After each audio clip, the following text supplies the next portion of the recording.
What's going on, everybody? Thank you guys so much for tuning in. We have another great episode for you guys. We've got the Lucky 15's, James Green, Jim McGowan, and then the MVP of the event, Ethan Ward, on to talk about all sorts of amazing things.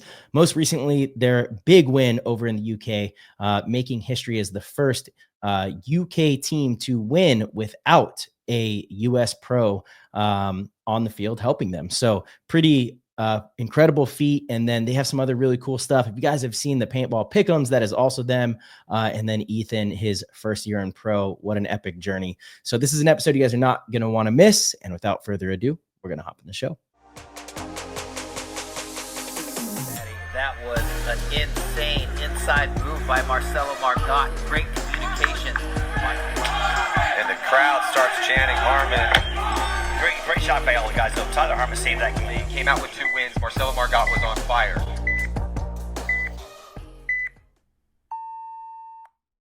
What is up, everybody? Welcome back to the show. We hope you're doing amazing out there. We got episode number 302 live and direct for your eardrums and your visual consumption. We're on the YouTube as well. And we have James Green and we got Jim McGowan rocking with us, fresh off a big win out there in the UK and putting the UK on the fucking map. Let's go, baby. It's been, I think, 16, 17 years since UK had won a major event over there, and y'all are back. It's good to see the squad. How's everybody doing? Great, man. Doing excellent. Hell yeah. Yeah, the boys balled out all weekend. But just to also clarify, what's really special about this one is the Lucky 15's are the first UK team ever to win without a US pro playing with them. Nexus did do it. They had Brandon Short playing from the US during like Short's absolute heyday Short era. He was on a tear. That was, like you said, off air. That was the Short era for sure. So really a pretty big feat and kind of something that has been a long time coming. So yeah, good to have you boys. Thanks for having us, man. Yeah, what's the party's been like? What do we got going on? Yeah, not much of a party. I mean, if you've seen the socials, the boys celebrated by watching How to Train Your Dragon 2. I had to come back and look after my pets. I think Greeny's probably the one that did the most partying. I think some of the Aftermath boys went and stayed at his place. Yeah, we had 2 Guinnesses at the pub over the road and then crashed out. Big dog status. There we go. It. Night. Split the G both times though. It was a good day, you know. Split and G. Explain to everybody back home because they don't know what split and G is. I promise you that. Explain to the listeners what split and G is. Yeah, no, I better get this right. In my American travels, is that you guys don't even serve the Guinness in the proper glass. But if you go to the UK, you go to Ireland, you'll get Guinness in a Guinness glass. Yeah. And on there's a little Guinness shield and a little Guinness logo. And basically, there's just a game that everyone who drinks Guinness plays, which is you have to, on your first set of drinking, you have to try and get it perfectly in the G of the Guinness, what's left. And then it's just a silly pub game, basically. No, that's fun. That's good times. That's a fun 3 game. big sips, 1 little sip. That's the trick. But it depends how big your mouth is. 15.5 Giving away all the, 15 sips? I don't know what it is. Yeah. Greeny's built like a goldfish. I thought you had to do it in one go. Yeah, so it's one go, but you count how many sips you're having as you go, and then that's. Oh man, I've always done it in one kind of gulp, and it's usually right there.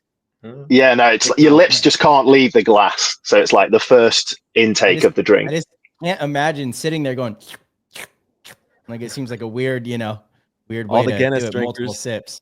You know what's up. That's honestly one of the best beers of all time. I love a good Guinness.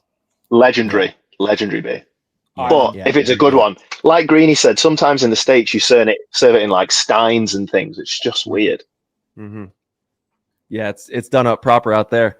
Yeah, so let's dive into what's happened here, man. You guys took home the win out there at the UK British Invitational. So let's talk about the event and just the team going into the event. What's been going on with the guys?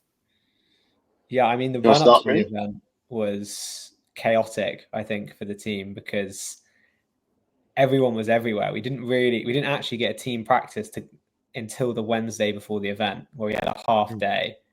There was a couple weddings and stag do's, and then me and Jim were in the States. So the first practice we had all together was the Wednesday before the event with some of the other pro teams and semi-pro teams for half a day at Ainsley's Field, so CPPS, just down on the kind of the bottom grass field, which is still immaculate. You'll all be pleased to hear. And that was a bit heated and a bit fiery. Just so that people know, what were you guys doing in the States? So that, because there's people out there that don't know what you guys are doing over here. Yeah, so I'm currently playing for Aftermath in the pro division, and Jim is sort of helping with the coaching. Unfortunately, we can't both play because that would break rules for Luckies, but we're both trying to come out here and do the kind of pro experience thing and take away some learnings and try and bring it home.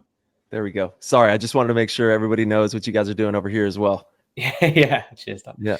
But yeah, that first practice was a bit heated. I think there was a couple arguments. We weren't necessarily winning.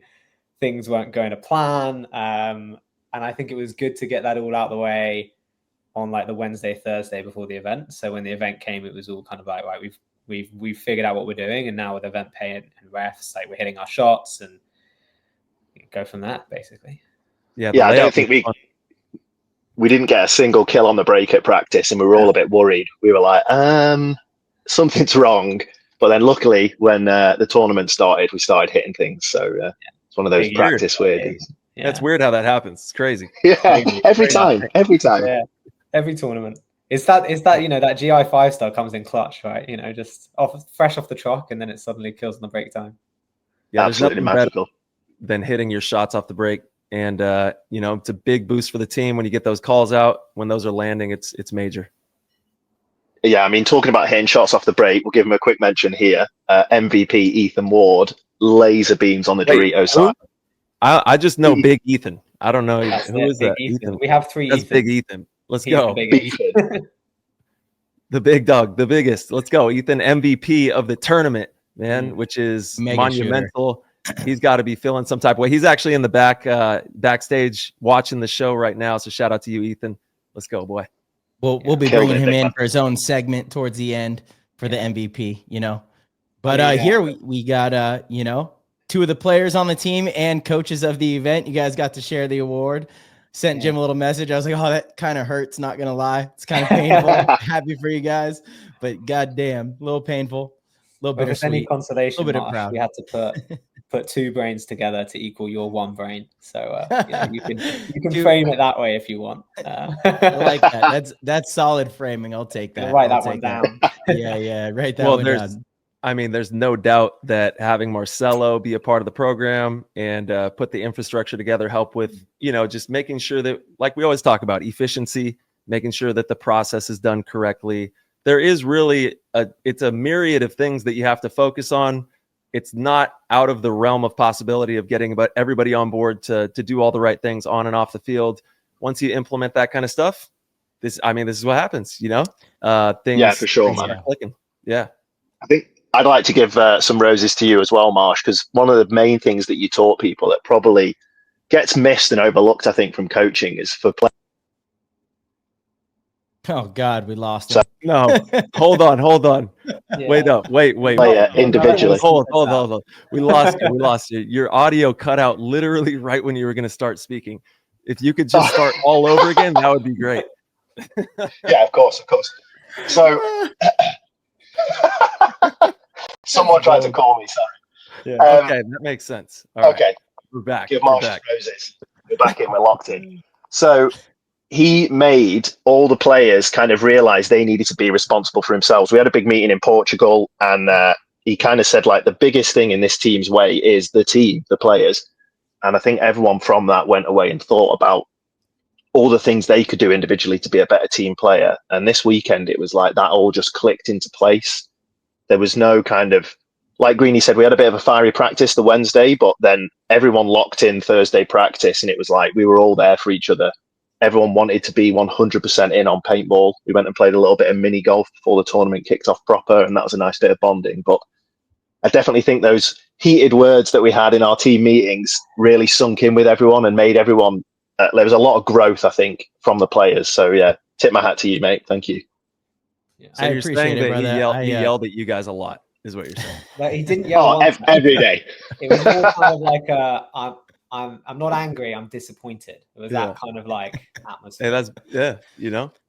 Yeah, you know, sometimes it's effective. You know, again, when I, joined you guys at the start of last year, the big allure of Lucky 15's was like, I didn't need to come and teach you guys how to play paintball. You guys already knew all individually how to be great. You guys have had like moments of brilliance, tons of success in, in the UK, in the CPPS, and even in Nations Cup and in the US at the World Cup. And it was like, there is already a foundation that has been built for many, many years, great team culture, a lot of really good individual talent. And I knew from the beginning, it was just going to be about getting you guys to really understand what it takes to win at the highest level. And it's not what's our game plan going to be and strategy and things like that. Sure. Maybe we, learned a little bit how to dictate the pace of a game and be able to play both styles and stuff like that. But it was more just, again, about like managing the players. And that's what I was really excited to do with you guys and to work on with you guys. And I felt like we built a lot of really good relationships. And so again, a lot of people had messaged me actually, and they were like, this must be really bittersweet, or like, are you upset about it? I'm like, honestly, I'm really happy for these guys. Like, I want them to win. I've wanted you guys to win from day one. That was why I got on board, So like watching the event, obviously I was in touch with many of you throughout it. I was like, tried to watch all the games. I told Jim, I forgot if we were on air. I think it was before actually, but I think the only game I missed was the Scout game. But it was epic to see you guys go on a run and do exactly what, I think many other people knew you guys were eventually going to accomplish. Yeah. It was about time. Hell yeah, man. Yeah. It was about time. I had to go on eventually. Yeah. Yeah. It was a little bittersweet. Can't lie. To them. A little bittersweet. Like, I just honestly, I genuinely wanted to be there to share that moment with you guys.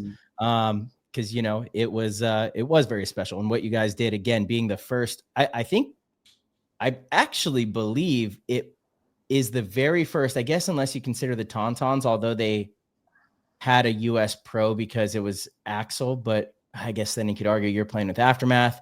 Yeah. What I was going to say is it might be the very first European team to win without a US hired gun, but I guess the Tauntauns are the first. Yeah. I'd just say it's very few and far between. Very few and far between. Yeah, it doesn't happen often. Definitely not in this carnation of NXL Europe. So yeah, it's a huge feat for sure. Could we be the first pro team to play a coach to victory? Maybe. Little one for me and Greenie. Maybe. Awesome. Maybe. Yeah. Maybe. More gingers, more brain cells. That's how it works. Yeah, exactly. Yeah. We need 5. We need the perfect 5. You guys even had the third ginger. You guys even had the third ginger to help, which was Grayson. Yeah. He's like Grayson came in to help with the scout towards the end of Sunday, which was very helpful. Just those tiny little details of like, hey, they're diving deeper or diving shallow, like for the break shooters was. Yeah, he didn't have to do that. He's competing against us in that league. I know he's my teammate in the States, but he could have easily gone, you're on your own, which would have been fair enough. So that was very appreciated, I think, by the guys. And there was a bit of a moment where I was like, because Grayson and Lucky's haven't always had the best relationship, just because we're a bit maybe too sarcastic. But when he picked up the clipboard, and I was like, oh, I don't know how people are going to feel about him with the clipboard. So I told him that was quite bold. But yeah, the guys were excellent with him, and he was super helpful. So yeah, and it had to be a major boost having, I'm sure, a lot of family around. And I do want to stress the importance of when you're shooting off the break, like you mentioned, how pivotal it is to have every single one of your opponents and know which routes they're running for, obviously, the player shooting at them and the player that's going to go heads up with them, understanding the different type of styles that they go into. We'll kind of dive into that maybe as we get into the games. But how special was it having the family around? It's in the UK. You guys won it there. Must have been a real moment. Yeah, it was otherworldly almost. It's kind of the feeling, the support on the mounds, like when you did a good move or like you shot like a pivotal player, the feeling, you could just feel the crowd erupt. At the CPPS, if you've not seen it, the field's kind of in a basin and there's some grass mounds all the way around in a U shape. So you've got the pits and then a U shape of grass. And it was packed. People with tents, they'd brought like little picnics and stuff, and everyone's family and friends were there. Some of the old Lucky 15's alumni, people that we played with in the past, like every familiar face that you could think of, and them all behind you supporting was just massive. Yeah, it was super 100%. special. We after we did the whole podium thing and we got our photo as a team, we got one big photo, which I think pretty much everyone on the team has posted, of everyone. You had Ainsley's partner, their kid, a lot of the mums, some of the dads, you had the pit crew, literally everyone who has been behind the scenes and you just wouldn't know unless you were part of the team, was so important to everyone's success, right? Because we're quite a young team. A lot of people have been playing since they're teenagers. Their parents have massively accepted those sacrifices. To get everyone on the podium together and get one photo all together was I thought it was just such a special moment, and it's a really nice photo, and I think it's got to be one of my favorite all-time paintball photos. And Timeless. Yeah. Damn. It'll be going in a frame for sure, up on the wall with the jersey. A few of us are going to frame that photo. That's epic, man. Yeah, something I thought you guys did really well just watching the games. And again, I was kind of on the go, so I was watching from my phone, and it's kind of hard to tell who's always on the field, especially on the far Dorito side when you're looking on a small screen. But you guys did exactly what you need to do to win a tournament, which was you guys stole enough low body situations, but more importantly, you dominated the high body situations. You guys did not throw away high body situations. Maybe once, to be honest. I mean, I might be missing some, but it seemed like pretty much never. And it was Twiz went back through all of our games and did some stats because he was so excited about the game. Twiz is our pit boss for everyone who doesn't know. Yeah. Mark Dale. World Cup winner. Mark Dale, a very high energy guy. He's the man. Yeah, he's the man. But he basically sent us a big dump of all the stats, and it was points you won when you were up bodies, and it was 30 points you lost when you were points you lost when you were up bodies, 0.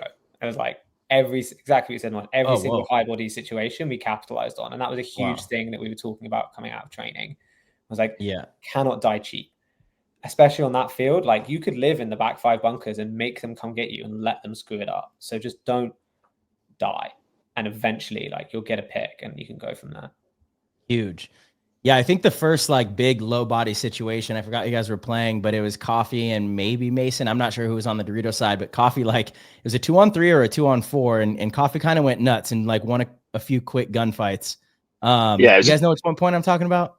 Yeah, it's a 2-on-5 versus Droogs. That was. That was a 2-on-5. Yeah, 2-on-5. Oh, that's nuts. I thought it was a 2-on-4, but even crazier, right? And it's I mean, you have those kind of moments, those low body situations. It really just fuels the team and breathes life into the organization. And Jim, you were talking about how everything just felt right, and you just felt like you were going to win. Those are the moments throughout a tournament that if your team has them and you're suffocating teams in the high body situations where everything just feels like nothing can go wrong, it's special for sure. That's kind of how it was. It was a weird feeling for me. I just had this feeling this is our tournament. And that's kind of what I was saying before we went online. And it's every moment like that just reinforced it for me, and it just made that visualization of the win a little bit more real. It was a surreal thing that I've never felt that before in paintball. I've been playing 20 years and I've never felt that sort of confidence in the team and a win that there's nothing that's going to stand in our way here. And every one of those moments, and there was 5 or 6 of them over the weekend, low body situations, or someone would make an incredible move and I'd be this is it. This is the one. We're going to win this one. Was there a defining moment in the event? Can you elaborate on one where that happened? Beating Joy in the semifinals. Yeah, I was going to say Jim to put us up by 3 instead of in a 1-point game against. That was a 2-on-3 as well, wasn't it? Yeah, it was. That was a 2. Yeah. No, I don't know about the 3-pack run through you got, Jim. From the back corner, from the snake corner. Yeah, that was a 2-on-3. 2-on-3. Oh, sorry, I thought it's a 2-on-1. Yeah. No. Insane. Yeah, I mean, walk us through that play, because again, that was huge in the semifinals. Massive moment. I mean, so before that, what we'll do is we'll fast forward to the prelims where we lost a super close game to Joy. Ran out of time. We were about to tie it up, take it to overtime, And in the past, the 15s would have absolutely melted. Like that would have been our Achilles heel, that we lose those games, because traditionally against Joy, we always have tight games for the last like 3 years. And if we'd have lost that one and it had been a year ago, we would have melted. But we all went back, we watched it, and we said, right, just pick one mistake that you made, put it in the chat. Let's work on that. And then when we were warming up on Sunday morning, everyone just said out loud, this is the mistake I made. This is how I'm not going to let it happen again.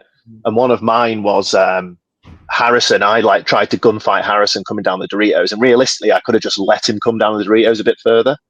So I was like, I'm going to do that. And then in that game, it was weird. It was like time sort of slowed down. I think in that point, I just let Harrison go and Mason shot him. And then it ended up being like a 2-on-3, me and Mason, and Joy were lined up on the snake side. So they had 2 in the snake and then 1 in the snake side wedge. And I needed Fabian to come to our side. I thought if he comes to the snake next to me, which we were calling Zulu, then I'll be able to run him down, maybe get 2. And Mason was talking to me perfectly. And I just kind of said, like, let me know when he's on our side.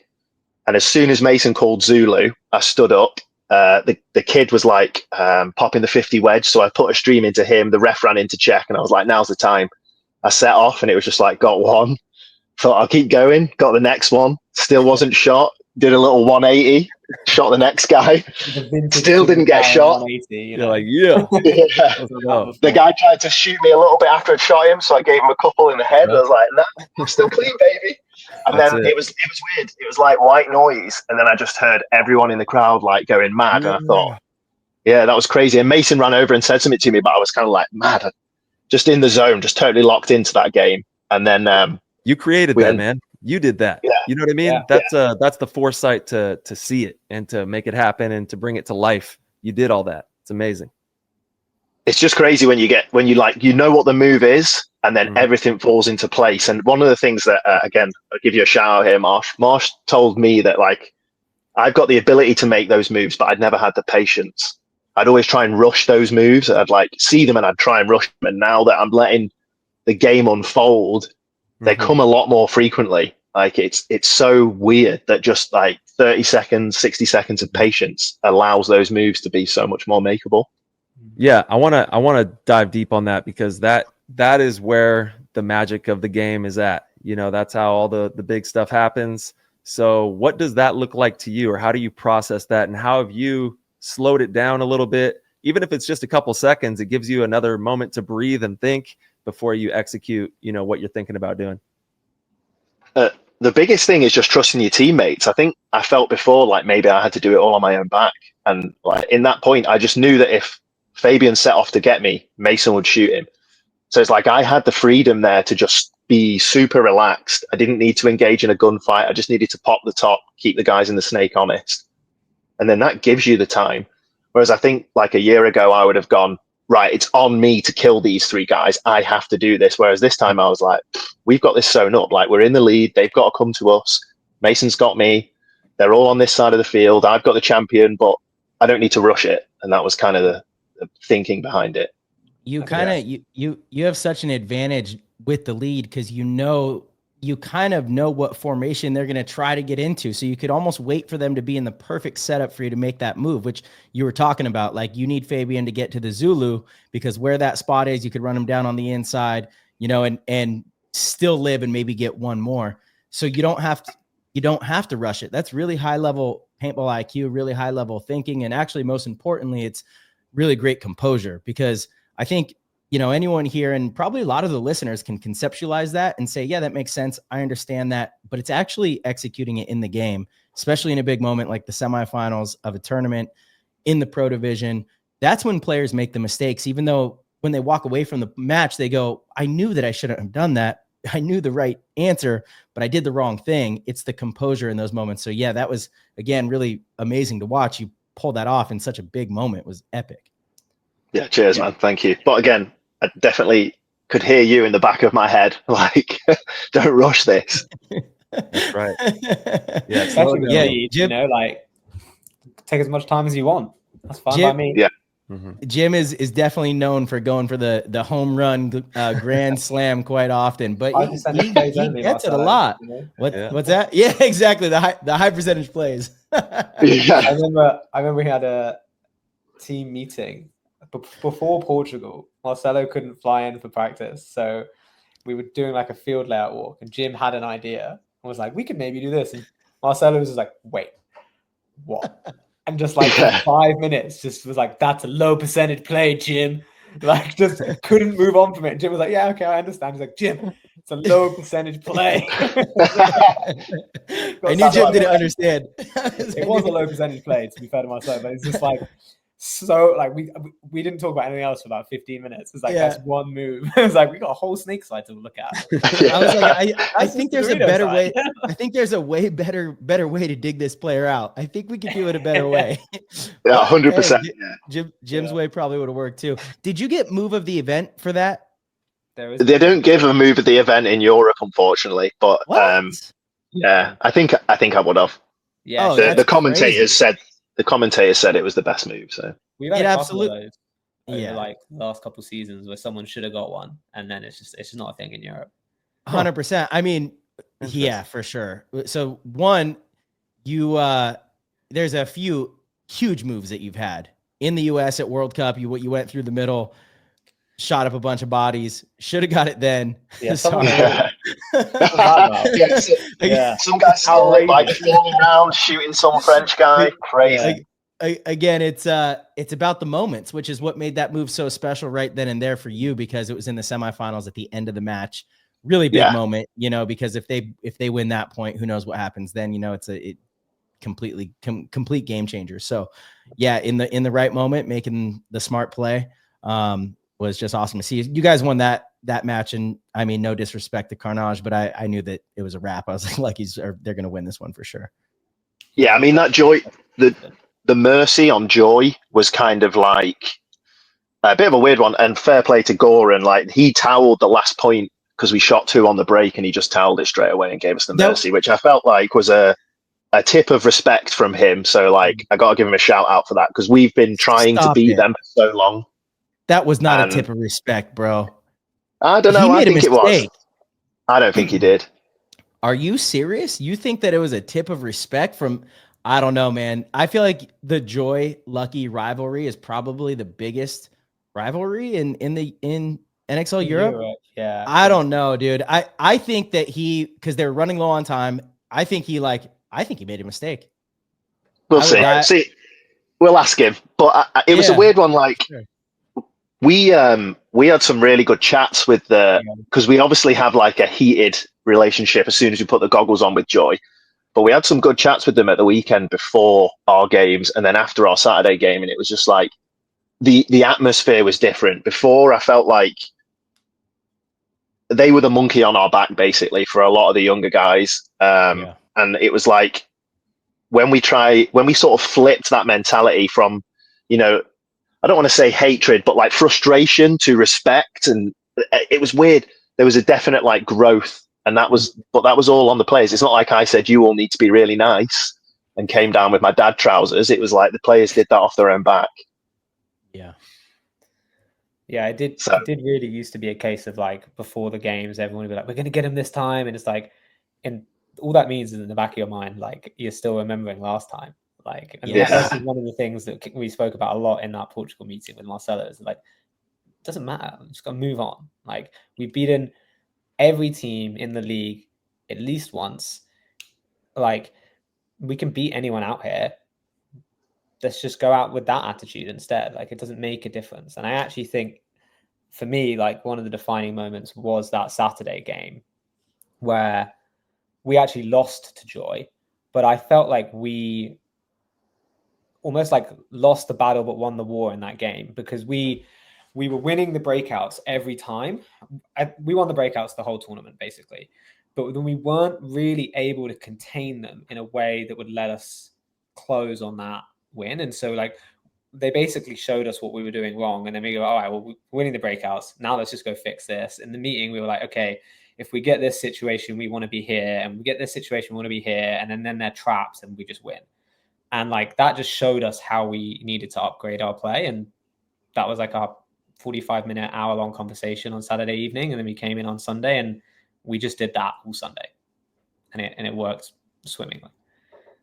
Yeah, I would say so. For sure, man. Yeah, that again, that semifinals game was it was a statement game, you know. Yeah.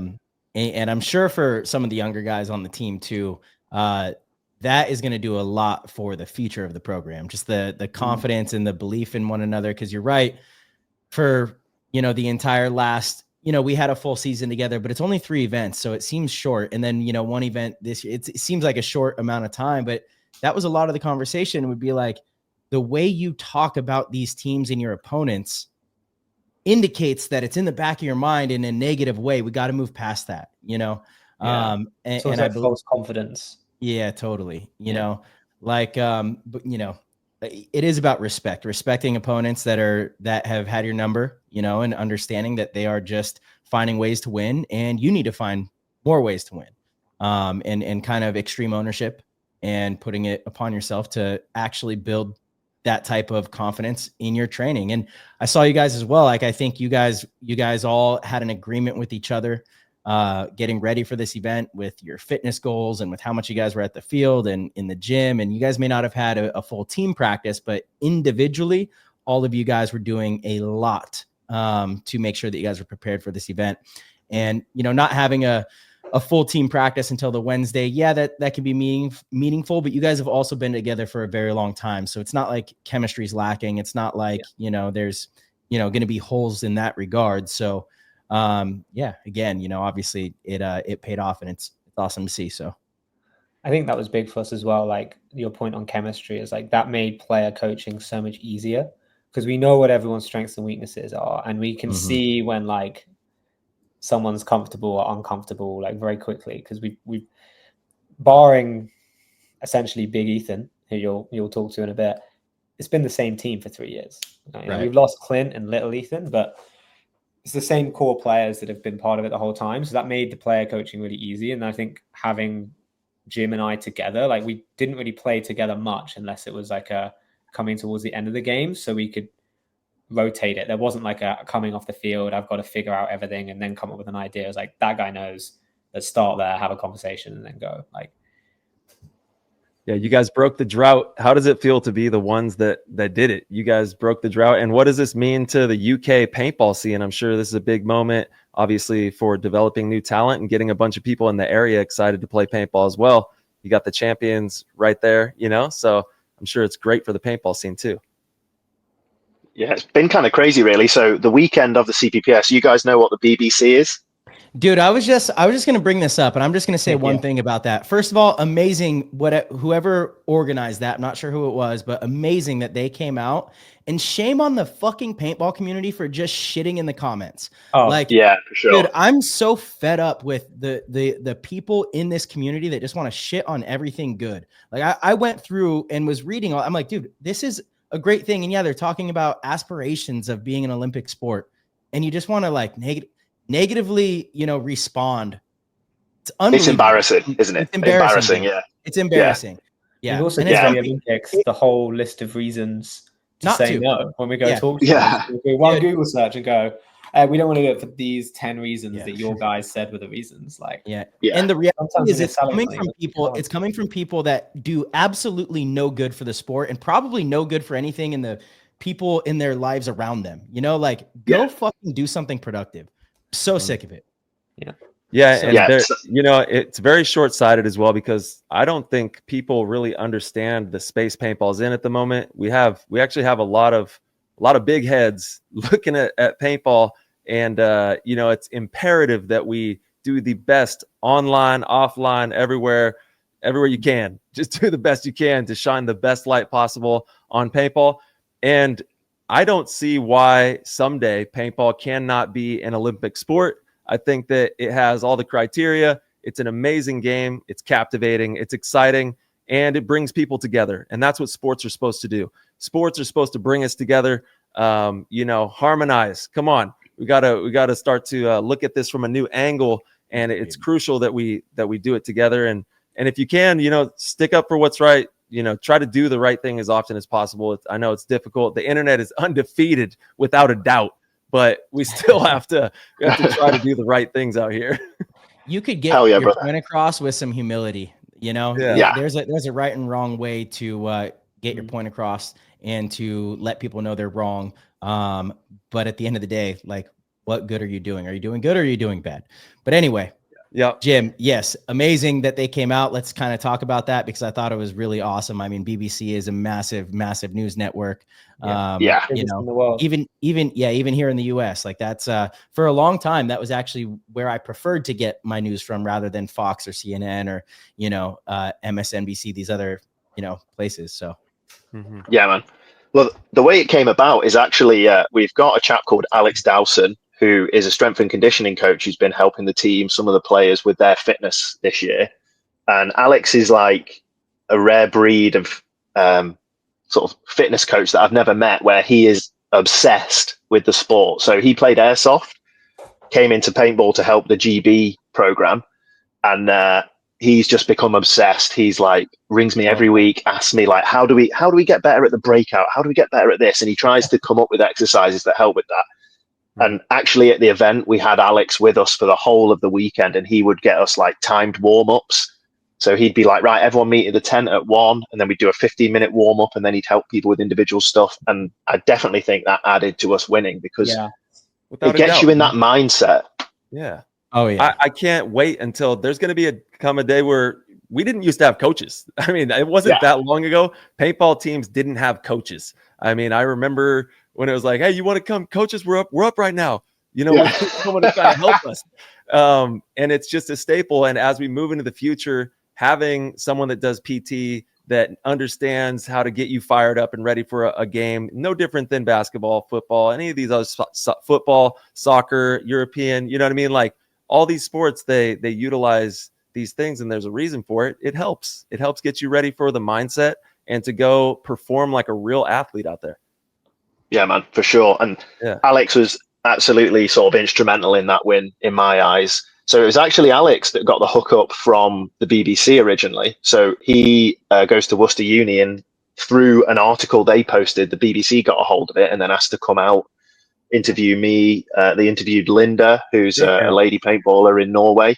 And then they interviewed Alex, and then they filmed paintball at the site on the Friday. And then they put it out in the UK on the weekend with an article, and they've done some radio interviews. So it's got massive traction, which has been great.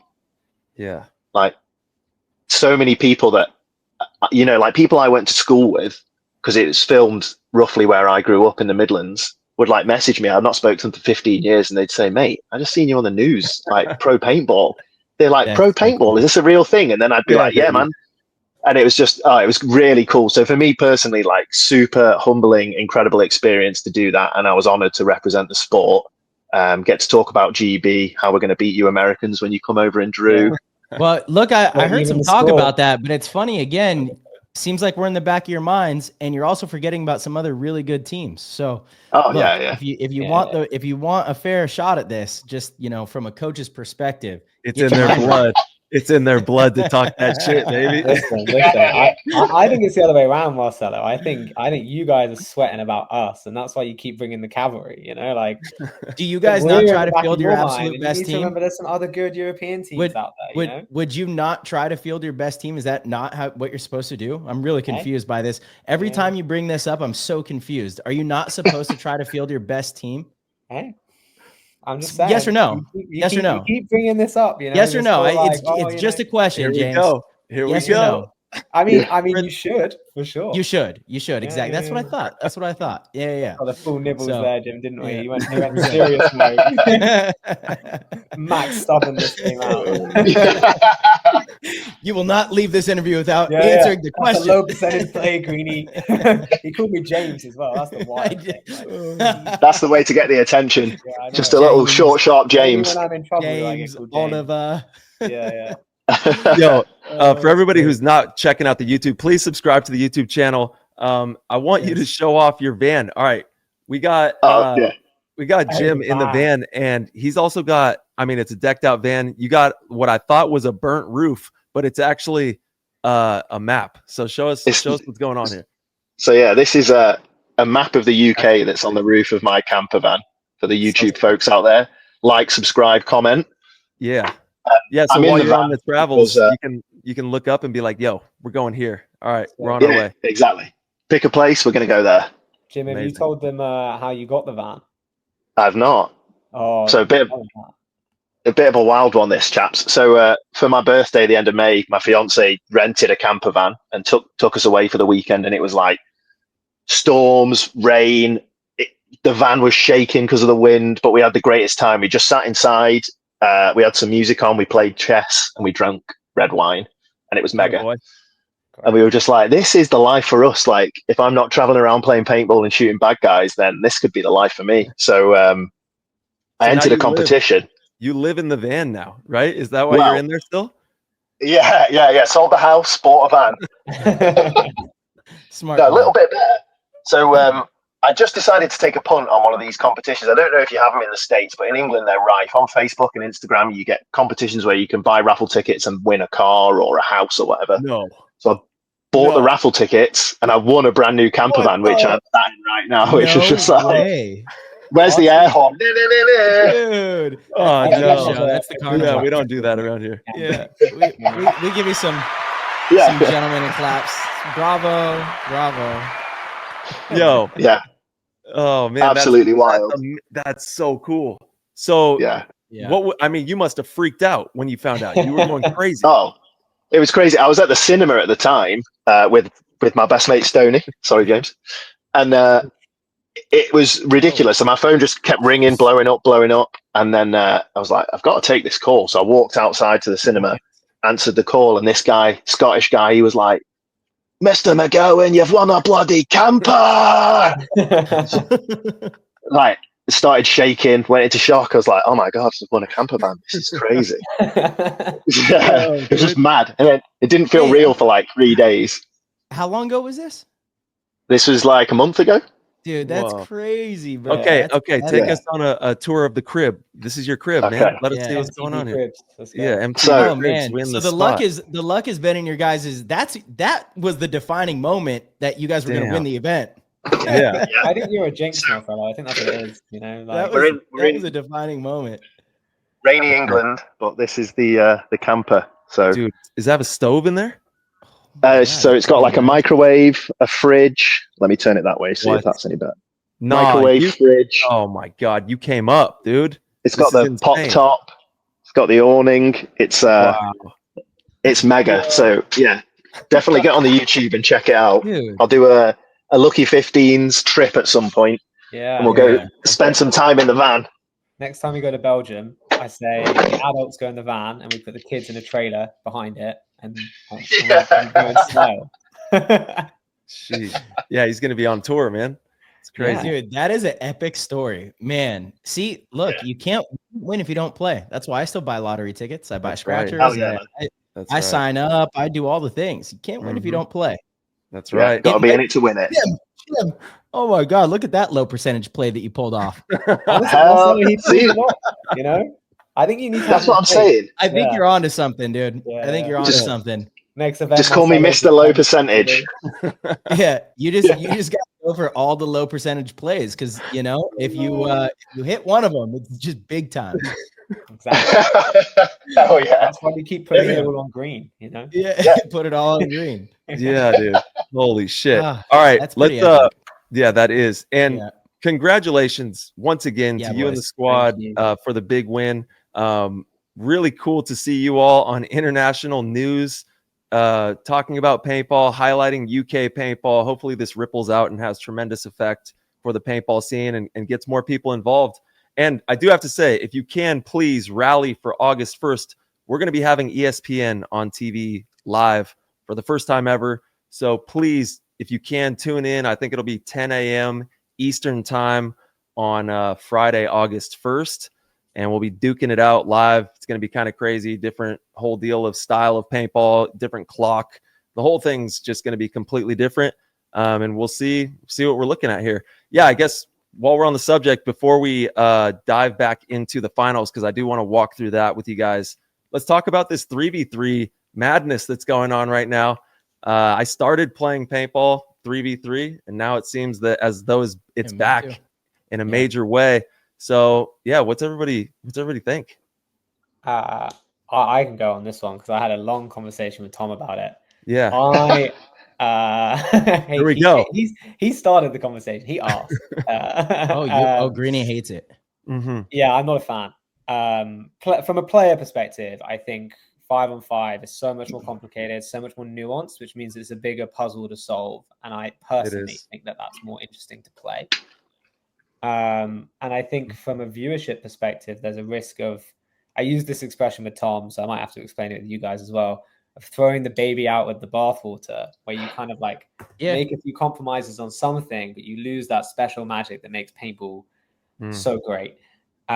So for me, I think there's other ways to stop pro teams from slowing down the game and making it boring to watch without having to lose complexity. And that's kind of my take on it.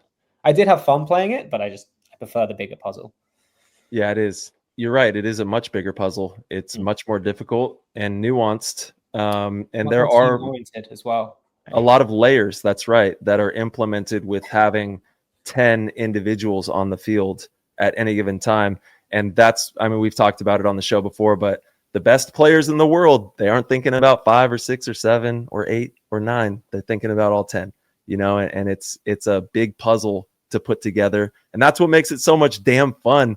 And we have, you get it right, it's like addictive. You're it's like I just had it all figured out. Yeah, and you're right. The 3v3 caters to a lot more movement because the lanes aren't going to be blocked with. There's always a hole, right? There's always a hole. Yeah, that's right. Yeah, there's always some chamber of movement. There's always something you can do in any given moment, and they are doing it as well. So it adds a unique layer of complexity in that regard. But it's going to be, I think we're doing 2 pods as well, from what I understand. I think it's like around 500 rounds that will be going out there, the loader and the pods. But it's going to be interesting to see how they do it with the clock as well. It's a 10-minute running clock that never stops. And you have 30 seconds to get your new set of 3 out onto the field. But the clock isn't stopping. So if you don't get out there, the game's going to go on without you, and you won't have those players. You know what I mean? So I think it will still cater to having a bigger squad. I think that we're going to be bringing just about everybody, if I'm not mistaken, out to this one. And I'm just curious to see. I'm just curious. I'm excited, man. It's a great opportunity. ESPN and Disney are head over heels for paintball and sports. And, they're going to have it in the Disney wide world of sports again, which is really cool to see. So it's exciting to say the least. And we're having good conversations that are hopefully going to move the needle in some regard so that at least more people can know about paintball. I just actually filmed a commercial that is possibly going to be rolling out at some point. And that's what the message is of the broadcast. And it's like, you might not know that we even exist, and it's nice to meet you. We're here. We play paintball. There's a lot of us, and we all love it a lot, and I hope that you can, welcome us into the sports world. We've been here and we've been knocking for a long time, and we would like to be recognized, if that's all right, because we have a really beautiful game in front of us, and there's a lot of people that care about it. So at the very least, if we could rally for that, that would be the most, profound moment for our game, one of them at least. And it's not going to stop. If we do it correctly, it won't stop. And we can keep having bigger opportunities, and we can keep highlighting more people, and we can have, a really bright future for players around the globe. As we sit here and talk to you all across the pond, it could bring new blood to the sport from around the world, and we could open up chambers of play in areas of the world that haven't even been unlocked yet. There's still so many people that can't play paintball on our planet because it's locked up. They can't, there's rules and regulations, and maybe we can start to break those down and show people this game is a life changer. It really is. I know all of us sitting here, it's changed all of our lives. So let's just keep rallying for it. 3v3 is going to be fun, though. I remember way back then when I started how it was. And it's cool to go into an arena with a couple of your buddies and be like, all right, let's go. It's me and you, us three, let's go run through this. Yeah. I think personally, go ahead, Jim. I'll go on, Mark. No, go ahead. I was going to say, I think like as a player, what Greeny said about it being that high level tactile match is amazing. But if I were to try and think of it as a spectator, like my mum, who's only watched paintball 5 times, she'd find the 3v3 way more interesting because there's less to follow and there's more dynamic moves most likely going on. So it's just like people are going to be running around, diving, shooting. It's going to be quicker for someone who's a layman and just walks in and goes, oh, what's this on the TV? I feel like it could be pretty good. So it's exciting that it's coming live and not too long to wait. Yeah. And who knows, maybe we revamp it. Sorry, March, like revamp it and then more people get involved. I want to see 10v10s. If I'm honestly, I want to see your whole crew versus my whole crew, 10v10. Let's run those big fields. I think that's exciting as well. And that's the cool thing about paintball is there's so many different styles to it. We're limitless, really, when it comes to the styles. We could create a paintball style for anything, honestly. Yeah, 100%. My favorite part of a 5-on-5 game is when it breaks down to a 3 versus 3, but it's different than starting out a game 3 versus 3. Yeah. Like when the game breaks down to a 3-on-3, it's who solves the puzzle faster, which it's still going to be that in a 3-on-3, but it's like who recognizes which team has an advantage organically faster. And I really enjoy that part of the game. I personally love 3 versus 3, even, from like a breakout standpoint. I love playing it at the last event. If you shoot one off the break, you get 33% of them. You know what I mean? 33% of them. Exactly. 33.33333. Yeah. Into an infinity. But I genuinely think it's very exciting. And the most important part of all of this is it doesn't mean that 5-on-5 paintball has to go anywhere, like Tyler already said. I think it's really cool that this is something that could be a little more exciting to the layman who doesn't understand paintball, who just tunes into ESPN and sees it live and is like, whoa, this is kind of cool. It's action packed. It's really fast paced. There's all these explosive moves. Let's look into this a little bit further. And they're seeing, the commercial with Tyler and all these other interviews with different players. They're like, wow, this is really interesting, and then maybe that rabbit hole will take them into like, oh, what are these NXL big tournaments? There's 20 pro teams instead of like these 4. And whoa, I want to tune in and watch this on Major League Paintball Plus. It's an avenue for viewership, which is really exciting, really cool. And yeah, I think it's nothing but good. That's right. Yeah, it's all being driven to Major League Paintball and paintball as a whole, and making sure that we have strong communities of paintball across the world, your local stores and fields, that they're doing well, because without them, we have nothing. We need to make sure our local communities are strong. Everybody's, has a strong game in their area, and it can continue to grow. But yes, back to what we were talking about before in regards to the finals. I want to dive into that. And let's kind of walk through how that all transpired, and then, obviously getting the dub and going crazy, having some fun.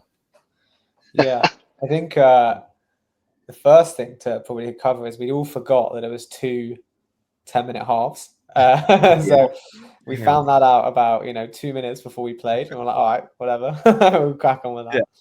Yeah. So that was an interesting experience.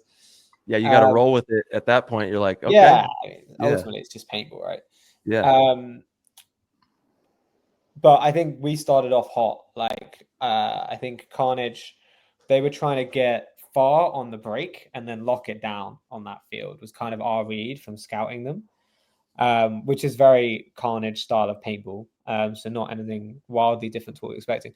And our break shooting was just on point the whole tournament. So I think the first 2 points, we killed at least 1 or 2 bodies on the break each point. So we jumped out to a pretty quick 2-0 lead and then had an absolutely mammothly long point to take us into halftime to make it 2-1. And that was kind of the first half. And yeah, we kind of just stood around for like 8 minutes and waited for the second half. We didn't really have much to talk about. We were sort of like, all right, this is kind of going all right. If we keep doing the same thing for the rest of the game, we'll win like 6-3 or 4-2 or something. That's fine. And then, yeah, Carnage came out in the second half and made it interesting, made it 2-2 and made it a game. So we had to sort of get back into it and hold. And yeah, that was kind of the whole flow of the game. Yeah, it was just one of those ones that flew by, really. When you look back on it, you're like, the specifics I'm less clear on. Like it just all happened. We're all reacting. I feel like we have something that Carnage don't have, in that we've always been notoriously an aggressive team, and we've kind of really nailed down that hold play now that they're so well known for. And in that game, it was kind of like Greenie and I scouted, and we didn't really discuss a lot. We said, let's just play our game. And it was almost like unspoken that we just knew we could control the tempo with what we had in the tank. Like, we could go fast if we needed to, but I kind of felt like if we dragged them into the deep waters, they wouldn't be able to break our cross. So going up 2 points and then just wasting a load of time was kind of exactly how we wanted to play it. Like, when I watched it back, I was like, oh, this looks way closer than it felt on the field. Yeah. The whole time we felt in control, and it was like, right, it's 2-2. Let's just change some personnel around. We know the personnel that are going to win quick points for us. And it wasn't necessarily a quick point. Could have been slightly slower if they'd not have touched the buzzer. Then we wouldn't have had to play the last 18 seconds for those who've watched it. But like, it's just one of those things that we're so fortunate with the bodies that we've got. We can kind of play any tempo that we want. So it just always felt like we were in the driver's seat in that match. There we And go. you got to give a big shout out to Aiden. So I was going to say Tyler, because Perfect. He basically, we hadn't discussed it at all off the break. He was supposed to stand in a little stool zone and then go out to the insert on the Dorito side, and just read like, I feel like I'm just going to go straight up the middle. So Aiden started doing that, which no one had talked about, but it worked a treat. And that's kind of why he got finals MVP. We have the freedom on the team. Like, if you see a move and you think it's going to work, we all trust everyone to go do it. And he saw that and did that. And we were immediately in a spot where we could shut down a whole side, because Big E had shot them on the break, and then Aiden was right there on the zone. Yeah, I was literally going to ask, some of the unsung heroes of the event that made the big differences out there, that might not get all the spotlight, but helped in a tremendous way. Let's highlight some of those players. Yeah, I think for me, I've got three. Well, the whole squad, to be honest, right? Yeah. Like, everyone really stepped up. Like, I mean, you're going to talk to Big E in a second, but that's his second pro event with the team. He played 1 point in the event before and played every point for us in this event. Well, you guys had a coach before that was pretty dumb and didn't play him enough. two grains of greater than one. There was a little W in the back center, and Big E and little W don't go well together. I was like, I was so pissed. I'm like, I want to get Ethan. I'm like, I want. Yeah, he's inside. But Alex and Spencer were rotating up the middle really well, and Alex has kind of been in and out of paintball for a bit. So to see him find his form again is really, like, as his friends, like, we're really excited about that. Coffee's off in Dubai, so he gets like no training time, and he came in and played the lion's share of the points on the Snake side, which let me and Jim kind of rotate the coaching more. So that was like really underrated in terms of his impact on the team, being able to go and do that. But the biggest one for me, I think, was Aiden and Mason on the Dorito side, because that was not the win side of the field, and we were in a very unique situation where Big Ethan was tall enough and good enough to shoot the Dorito side like 50% or more throughout the tournament. Like, it was a huge advantage.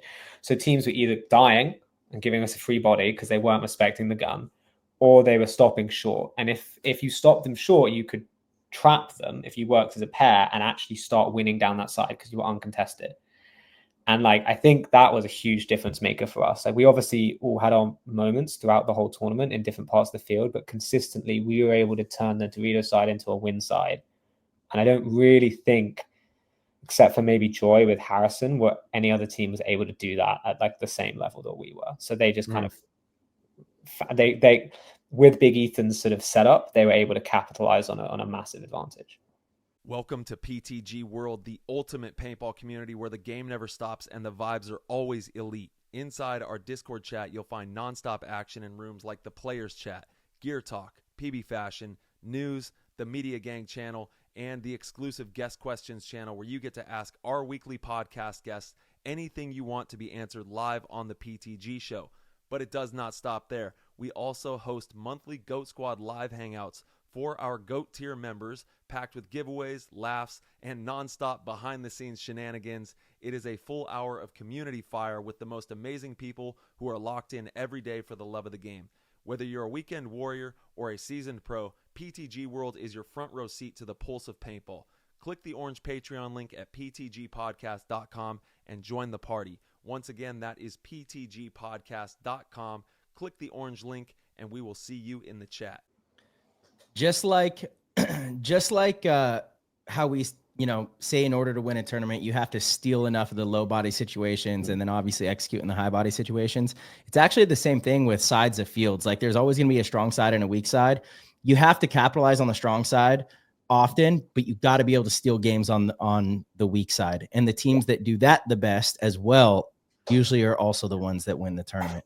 Like it's so important. And so frequently we'll get a layout and they're like, okay, you can't win on the Dorito side on this field. Actually, the last field in the US was a perfect example. Like being able to also apply pressure to the left side of the field, which since it was non-symmetrical, whatever you call that. The snake.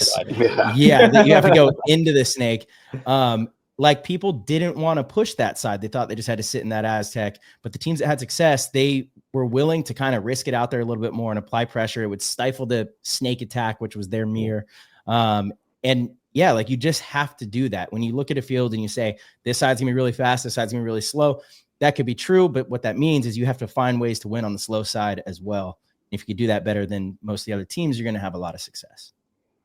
Yeah. Oh yeah, man.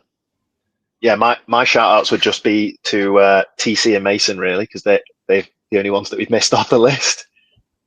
Shout out, boys. Let's go. I had Aiden and Mason as a pair. Oh, well, yeah. I mean, everyone just performed for me. It was like, you probably know it firsthand, Marsh. Like, we sometimes have people that go hot and cold at certain events. And it was weird at this one. It was like everyone was hot, but everyone was prepared to put in the player that was, on a run. If someone was on a tear, it wasn't like me or Greeny really had to say, yeah, you stay. Like the person that was rotating that spot would be like, spin it again, mate, spin it again. And having that autonomy in the team is massive for morale. Like everyone's just boosting each other. And like I said, that everything just contributed to this win. There wasn't like any one guy.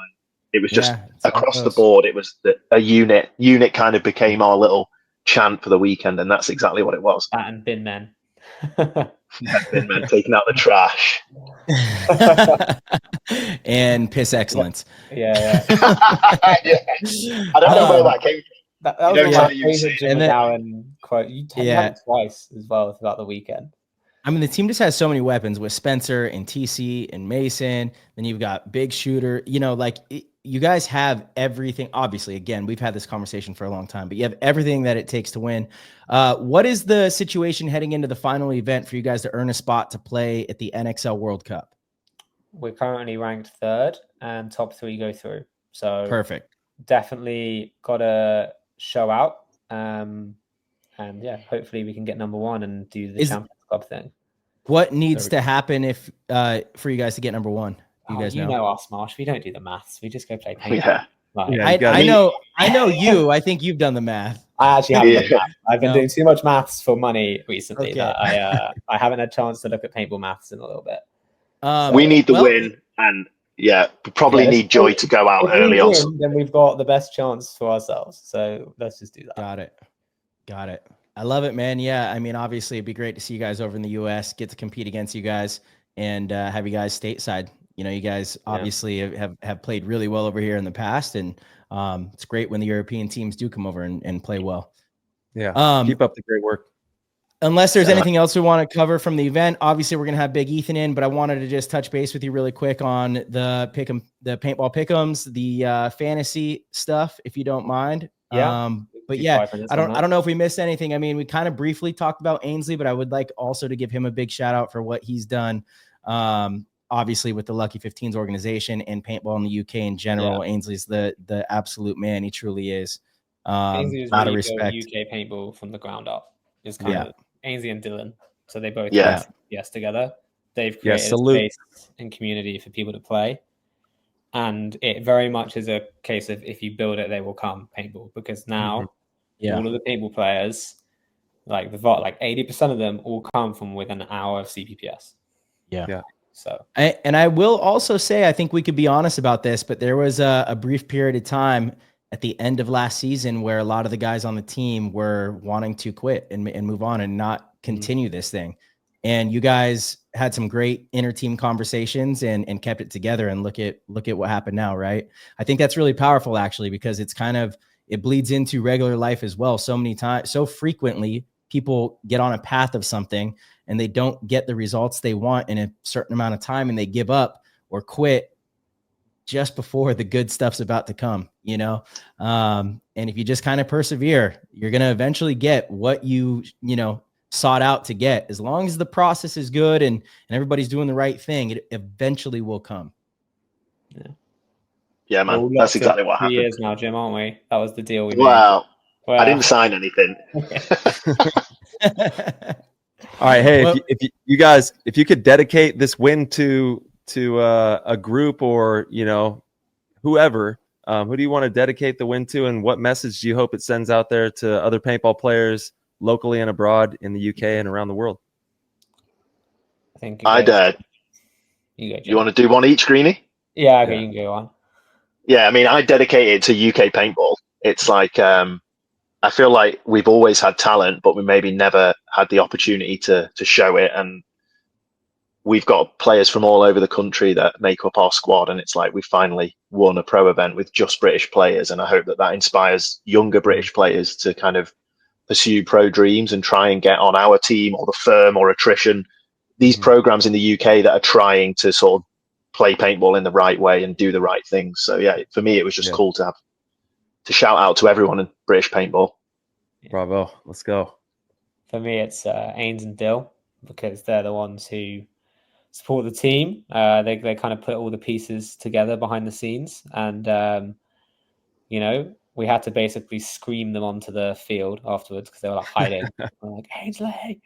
I saw that. So, you guys are like, yo, come on, get over here. Yeah. The team doesn't exist without them. So, to those two, and as a kind of thank you for all the support. And I think the message I think it should send is that hard work and sacrifice is what it takes, but it works. There's no kind of shortcuts on that. I think everyone in the team has had to sacrifice a lot in terms of time, but also the opportunity cost of like, could have done something with my career, or I could have done something with family or with friends. And I chose to do this instead. So it takes that, but you get that. Like it's what will separate you from everyone else as you go through it. Yeah. Well, congratulations, and keep the good times rolling. Keep working hard. Keep having fun. And I'm sure we'll see you soon out here stateside. You guys keep doing the right things and applying that process. Yep. Yeah, definitely, man.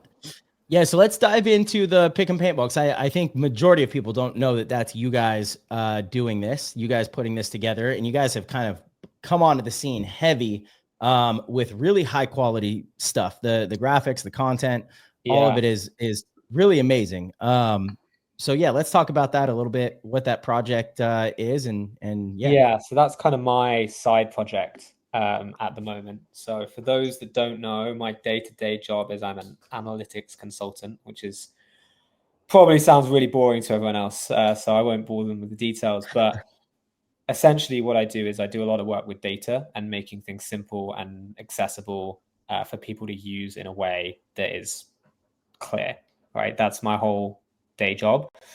And there was a lot of talk, I guess, about fantasy paintball last year, and different systems and things came onto the scene, and every single one of them, they kind of just frustrated me with how inaccessible or not good it was, in my opinion, in terms of what we were doing. And Marsh is actually something that me and Tyler spoke about quite a lot, and you guys really pushed me to think about, here's the things that actually matter, which was live and kill count. And look, that's a really hard thing to do. So we're still figuring it out, basically. We're sort of in test phase. We've launched, we've got the website, we've got the graphics going up, like you said, and we're trying to get it out there and get the feedback and just get better every single event. And that's kind of where we're at. And I just encourage everyone to go look at it. And if they want to play the game, it's still free. Hey, play the game. Yes, that wasn't even planned. It never is. Never is. But yeah, it's just a bit of a journey, and the goal I think is like a 2 to 3 year project to get to a point where we can just do really high quality live paintball stats that can be used for everything. So yeah, and let them know where they can get all the. Do you guys have a YouTube as well, or just the Instagram? YouTube. So we have an Instagram and a Facebook, and so Instagram is Pick and Paintball, just super simple, and the website is pickandpaintball.com. And yeah, you've got to make an account, but it's all free at the moment. Like currently, we're still doing tests. At some point, it will need to stand on its own 2 feet, but we're just trying to get it working in a way that we're really happy with first. So we want as many users, as many eyes, as much feedback, and we're always open to hearing it. Yeah, and I mean, you guys are the only ones doing kill count, which I think is the most important metric in paintball. I would love to see you guys evolve and also add some other things for like player ratings and stuff. I'm sure you will.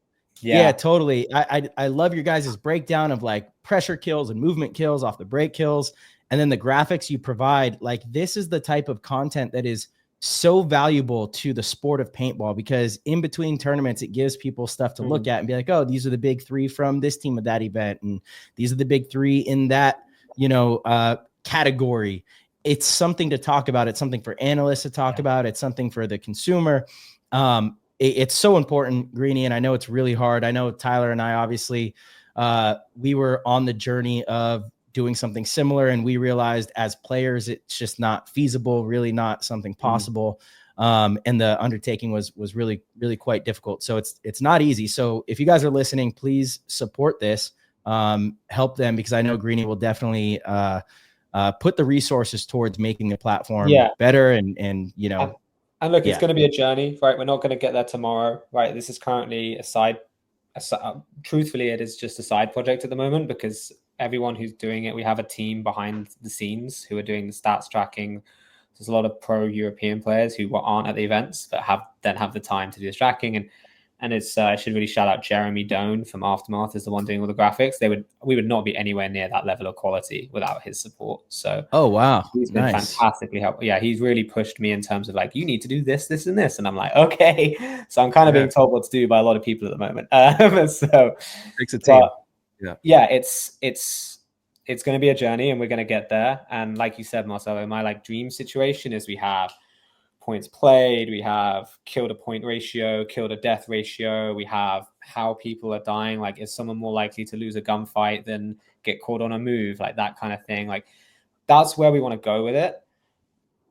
There's a plan behind the scenes. We're just chipping away at it event by event, and it might seem slow from the outside in at times, and it definitely feels slow sometimes from the inside out. But we're getting there, and it's quite exciting. And the big thing is that the paintball community's really, really got behind it. Like we've got overwhelmingly positive feedback on it.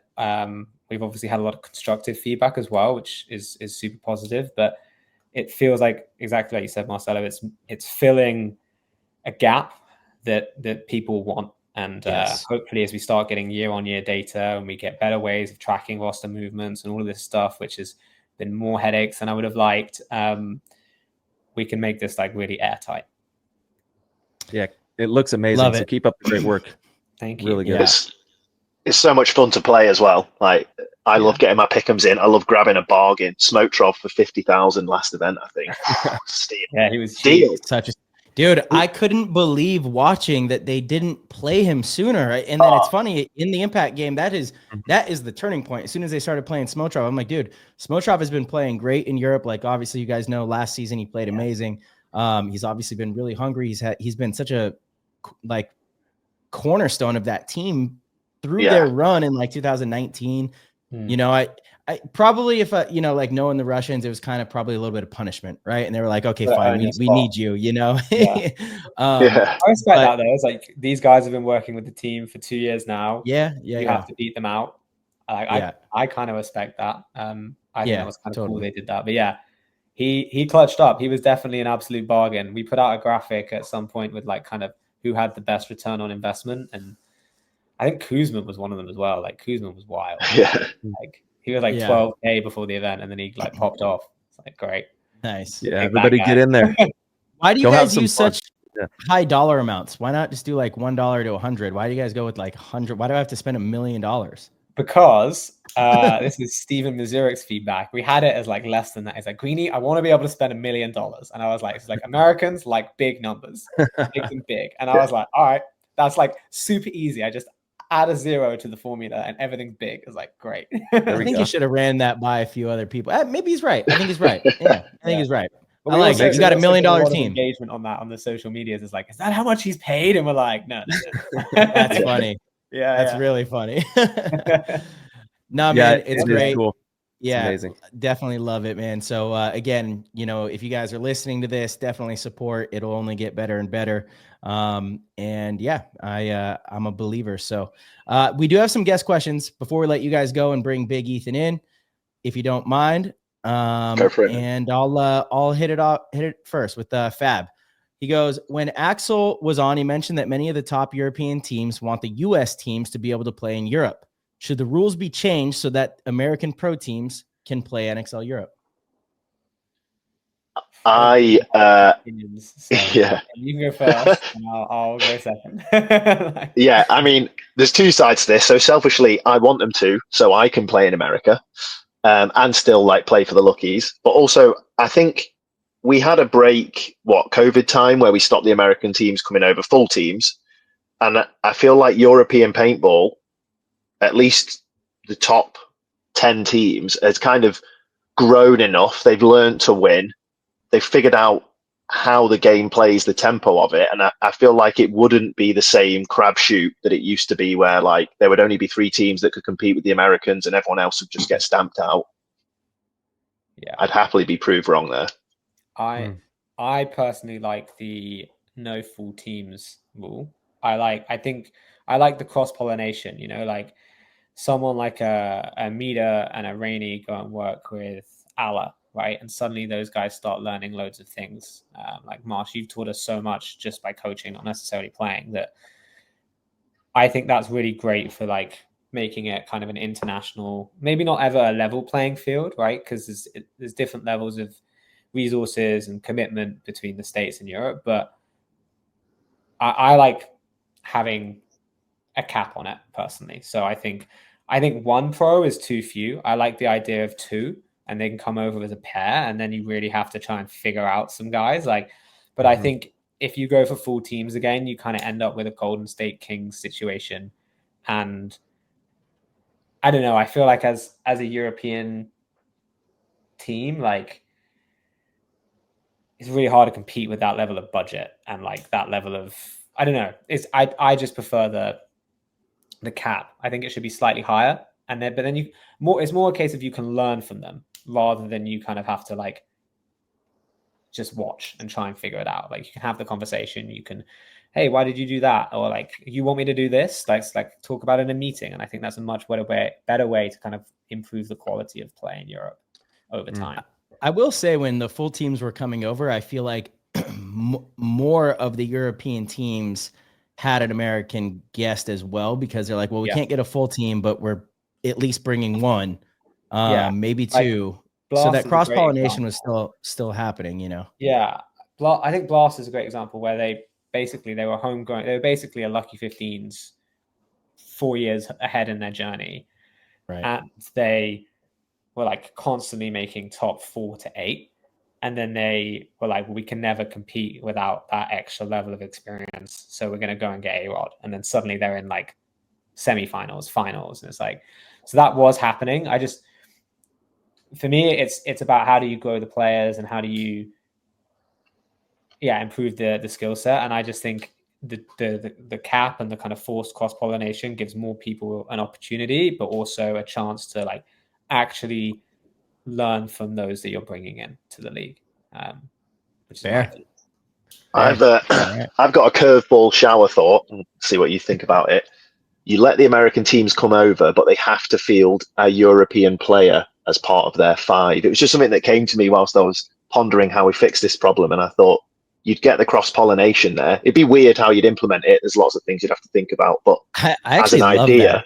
Yeah, I'm okay with that. I actually love that. It's a very interesting concept. It would be tough to implement because obviously you can't practice together too much. And so then that it robs that player of like, who would they practice when they're not with the US team, you know, or other pro teams can allow them to practice. I like the concept, but there would definitely have to be some stuff like worked out. I think some sort of is definitely the best option. And then hopefully that means more European players go over to the States.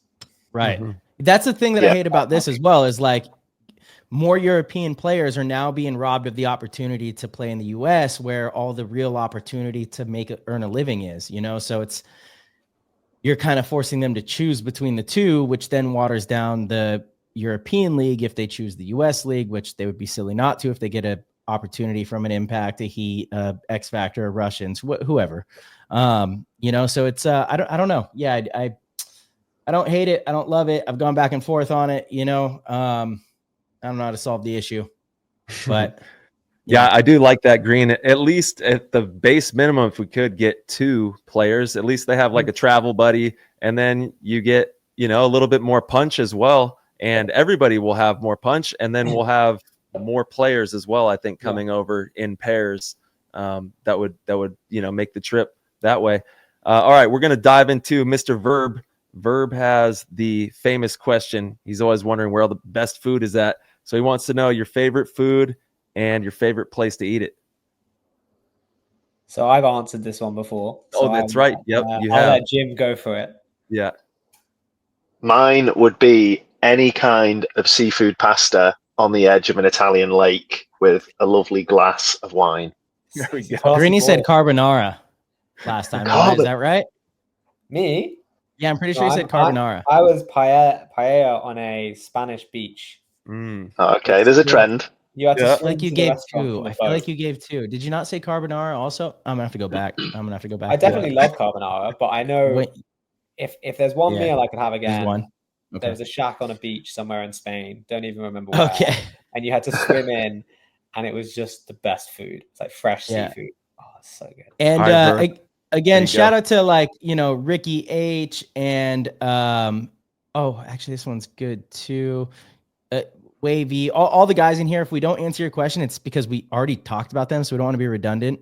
So I think my last question is from Wave E. He wants to know, when practicing a new layout, what are some of your favorite drills when there are not other people on the field? Oh, my favorite one is you get your front guy to run to the spot and your back guy to shoot at them. And I'm not even being sarcastic. That's the simplest drill I ever do. Yeah, that's my favorite. Jim is the best player in the world at shooting me on the break because he's had about 30,000 reps of practice. It's a joke. I play everyone else. They can't shoot me. And then Jim just goes, and he just knows exactly where I'm diving and exactly what height. But for me, like, jokes aside, that is, if you can put yourself in an advantage from the break, like, that's huge. And I think it teaches 2 things, right? It teaches your back guy how to shoot the gap, which is the obvious one. And then your front guy's tired and sweating. So why have I got to run? Also teach your front guy how to dive, which is a really underrated skill. Like, I say this a lot when I'm coaching younger players. If you can learn to dive full speed as low as possible and look downfield to see if someone's diving in the snake with you, you don't even need someone to tell you what's going on. You can already crawl to their side and pop up and shoot someone. Like, and you did that on your own. And there's some layouts where you have to do that. Like the first layout this season in America and in Tampa, you were the only eyes on the snake side as the guy running out there. So you had to tell the team if they were in the snake or not. Like, so I think that really helps teach. And then naturally you build off it, because Jim might be like, well, if I stand right here, I can shoot that shot that no one else can shoot. And then Spencer might go, well, if you stand there, I'm going to be here to man protect. And then someone goes, yeah, but I can shoot you, Spencer, to man protect my guy in the stall zone. And then suddenly you're evolving a play out of nothing. And like, I just feel like the conversations we have off the back of like that one, and then people like being like, well, I'm going to come screw it up for you, is like a really good way to start getting a feel of what you want your breakout to be. There we go. All right, we got Jens and Ken E. They're wondering, what are some of the differences in playing Europe versus the States? Both good, bad, whatever. Do you want me to say that one, Jim? Yeah, I mean, my experience of the States is just the coaching at the moment and playing World Cup. but it's the tempo is one of the things that I've learned massively, and it's been like a real honor and pleasure to be with the Aftermath guys, is just standing in the pits and seeing the tempo of the game, how different it is. Like, it's hard to put into words that are, easy to digest, but there's a definite difference in how the players manage the time, how the coaches manage the time. And that's probably the biggest difference that I've seen. Yeah. I think there's two things for me. The first one is it's faster and slower, if that makes any sense. So like the opportunities to make a play come and go much faster. So like you have to be super on it. And then like you have to have the patience to wait for those opportunities. There's more paint in the air, players are more disciplined, the zone coverage switches are better. Like if I put someone in, someone's probably switched and I just need to check that guy off before I go. So you got to be more patient, but when you do have that opportunity, you have to take it because you probably won't get it again for a while. And then the other big difference, I think, is just kind of in Europe, there's a skill gap between the top teams and the bottom teams. You can be down in a 4-on-2 and just go, I'm just going to gunfight my way out of this. That's fine. In the States, there's obviously, better break shooters and less good break shooters, but the skill gap, I think, is much narrower. And in terms of just like gunfighting, break shooting, running and gunning, it comes down to the team coming together and making good decisions. Like that's for me, at least, that's when you don't just get people consistently popping off and outskilling people and just calling down the snake and shooting everyone. Like teams have got a plan for that, basically.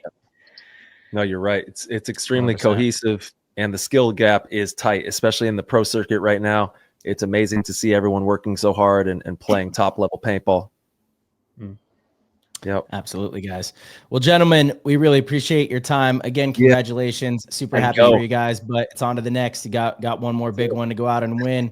I guess technically there's two big events coming up. The next one will be the Nations Cup. Looking forward to seeing you guys out there. Also, for the listeners, if they don't realize how important this was, the way GB was doing their Nations Cup this year was whatever UK team was ranked the highest in the season going into the final event would basically earn the entire GB spot rather than pulling players from each different team. So you guys did accomplish that, and we'll be representing GB at the Nations Cup. So Jim, will you be coaching the kids? Are you guys going to have the youth team? So I'm the head coach of GB, so I'll help all the teams. But no, we've got an individual coach for all the other teams. And then since we won men's, Greeny and I will player coach it again. Amazing. Love it, guys. Sounds good. Yeah, awesome. Keep it rolling, guys. Keep having fun, man. That's what it's all about. Yeah, man. All right, thanks, guys. Boys. You guys could hang in the back in the green room and watch Big Ethan, or you could leave, do whatever you want. But thank you, and we will see you soon. Thank you. See you soon, boys. Congrats. Thanks for having us. Peace, guys. Of course, brother. Peace.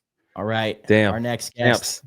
Yeah, the MVP of the whole damn tournament. Let's bring him in. MVP. Big Ethan Ward. Yo. How we doing, brother? Well, cool, man. Yeah, I'm good.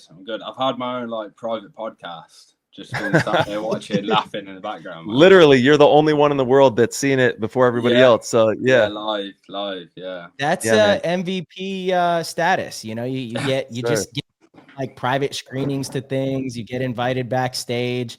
It's a pretty cool lifestyle. Yeah. So where are you tuned in from, man? Shout out your city. Yeah, I'm at home. So home for me is just north of Birmingham, about an hour north. There we go. Luckily, I live 20 minutes from site, so I can roll out of bed, roll to site. It's easy. It's good. Yep. Go play some ball. Yeah. CPBS is back garden almost, So. Oh, you're lucky, man, and congratulations on the MVP performance. Thank you. I'm sure you're still kind of on cloud 9. So how's it been since the win? And I mean, it's amazing, dude. Yeah, I mean, I was still processing us winning the event, when we all got called to the podium, and I didn't know I was going to get MVP and stuff. Obviously, the guys in the team are we're all boys, and they were gassing it, and I kind of didn't expect anything, whatever. And then when I did get called for MVP, blacked out. I didn't know what to say. you know, that it was amazing. So yeah, it was fun. I just honestly I can't even like put it into words, because none of us even knew like how to celebrate. Truly, like how like the you know, all of us doing it the first time together. We all, like, after the podiums, after the champagne, whatever, sat in the booth, debriefing, and Spencer went, "What the fuck?" Coffee went, "Bro, what the fuck?" And then I went, "What the fuck?" Like, we all just got burst out laughing because none of us knew like what to do. We all spent like an hour just like sat by our kit bags, going, "What do we do now? Like, what do we do now?" You know. It sucks because we all had to drive home, so we couldn't smash a couple of beers. But yeah. For the listeners, let everybody know how old you are, how long you've been playing, just some details on you and where you got started at. Yeah, so I'm 23. This is my 11th season. I've been in the 15's on the pro team. This is my first year. But I've been in the like organization in the second team for like 5-6 years. I can't remember exactly. Damn. Nice. Yeah, so the system's good, clearly works, you know. Mm-hmm. It's great. You have the opportunity to train against get battered by the first team when you're on the second team. But it's the only way you learn, only way you get better. That's right. Yeah, it's good. So I started playing in like late 2014, and I was a little kid. And really, I started on Warped. And it's funny because a lot of the guys I started with are now dads. They've all moved on with their life, but they were all there at the event. So it's come full circle. That was nice to see. My dad was there. That was a really special moment. But yeah, I kind of lost my train of thought here. I just thinking about everything from the previous couple of weeks, like. But it's been a lot. I'm sure you put in a lot of work, man. Yeah, put in a lot of work. Yeah, and for the listeners, like Big Ethan is somebody that the guys told me about from the very first tournament that I went to coach him. Greeny was always, because that was actually one of the deficiencies with the Luckies when I first came to the team at the start of last season was off the break shooting. And we were like, how do we address this issue? You know, it's like we were struggling to connect off the break. What was weird was kind of the opposite. In practice, I feel like I remember us doing well. And then in the event, we weren't shooting anybody on the break. And Greeny kept saying, you know, that you're the guy. We got to bring Big Ethan in. And I'm like, pull him up, you know, like let's pull him up. And then I would see you at the CPPS, and you definitely on the Mustangs were balling out. You were obviously a standout on the team. And yeah, so the guys have like, you've been on their radar for a long time. You were the obvious choice as kind of the next man up from that organization. But yeah, talk to us about that process and your goals, you know, when you got into the Mustangs organization and you were like, you know, did you potentially want to be on the Lucky 15's pro team? Was that the goal, or was it maybe any UK pro team? No. It was always Green was the goal. There was no like choice in my head. It was either like I make it or I just stop playing paintball. Like it's kind of one of them. You know, if I go and I go and I don't make it, it's just not meant to be. Personally, there was no other organization that I thought I could fit in. It like I'm not massively loud or outgoing or whatever, but I kind of felt like I could be at home there.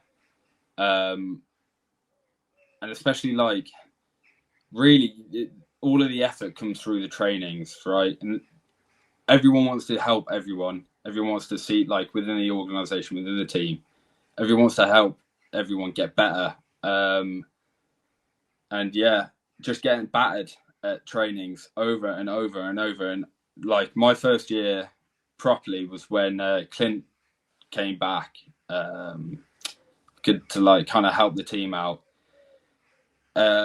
And I didn't realize, this is like, 5-6 years ago, I didn't realize how badly you could shoot on the break until Clint made us do the one ball pole drill, where you stand at opposite ends of the field to each other and you get one ball. If you miss, you miss. And then the first person like hit the other guy like 6 times. You do right hand, left hand, back and forth. The other guy would have to run a lap. I ran a lot of laps. That's all I've got to say. At the start, I ran a lot of laps. It's simple. You grow attached to your gun where it's just part of you, and you don't think about anything. But a lot of players, they point the barrel right at the target, and they're like, "I'm shooting right at it." But you got to think of it; it's got a lob to it. It's got a little bit of a lob, you know. Yeah. Paintball isn't like a bullet; it's not going directly straight. So you gotta lob these shots in there. Yeah. Most of the time, players are shooting a little bit under their actual target. And they need to raise the shot a little bit. Yeah, I think height is that probably took me about 18 months to like master. Yeah, it's like just placing the ball, because the ball comes out of the gun flat, or it looks fairly flat. That's right. You actually think about where you're shooting parts of the ground. If you're shooting the snake guy or a Dorito guy, you're actually trying to hit the ground 2 foot behind him, so the ball is almost, just drills and drills. That's how I got to the point where I felt my break shooting got better, and then the real trial is always like a tournament, where I remember on the Mustangs we played semi-pro. I think it was in 2022 or 23, I can't remember, but we played semi-pro, and I think that was truly when I was like, oh, okay, I can actually shoot on the break, because I was somehow managing to kill. We were playing on the grass, it's slightly slower than the Astro. Everyone gets like 0.2 of a second worse of a jump, and I was managing to shoot the guy in the snake insert and the snake guy. Sometimes, more times than not, I'd always shoot the snake guy. Damn, before the insert, and then ever since then, I feel like a steady confidence has just grown and grown in my break shooting.